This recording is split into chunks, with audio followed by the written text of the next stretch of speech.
बहुत दुख होता है ये बताते हुए आपको, और मैं चाहता हूं कि इस लड़ाई में हम सारे लोग मिलकर संगठित होकर लड़ाई लड़ें। ज्ञानव्यापी के परिसर में जो 16 मई 2022 को शिवलिंग की प्राप्ति हुई थी, जिस पे वजू किया जा रहा था, आज वो कोर्ट के ऑर्डर से सील्ड है वो एरिया।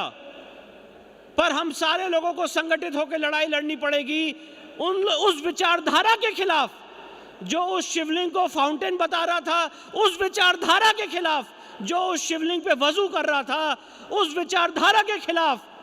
जो मथुरा श्री कृष्ण जन्मभूमि की बड़ी और छोटी मूर्तियां आगरा की जैनारा मस्जिद की सीढ़ियों के नीचे दबा दी गई, उस विचारधारा के खिलाफ हम लोग को लड़ाई लड़नी पड़ेगी। जिन्होंने लिख दिया कि कुतुब मीनार के बाहर, कुव्वतुल इस्लाम मस्जिद के बाहर बोर्ड लगा दिया कि ये कुव्वतुल इस्लाम मस्जिद 27 जैन मंदिर और हिंदू मंदिर को तोड़ के उसके मलबे से बनाई गई है, उस विचारधारा के खिलाफ हम लोग को लड़ाई लड़नी पड़ेगी। जो भारी मात्रा में छत्तीसगढ़ में और देश के अलग अलग राज्यों में कन्वर्जन कर रहे हैं, उस विचारधारा के खिलाफ जो हमारे समाज को जाति और पंथ और अलग अलग चीजों में बांट रहा है, उस विचारधारा के खिलाफ जो हमारी आपकी संपत्ति पे कब्जा कर रहा है, उस विचारधारा के खिलाफ जो इस देश में लव जिहाद की घटनाओं को बढ़ा रहा है। और इन सारी चीजों का एक ही उत्तर है,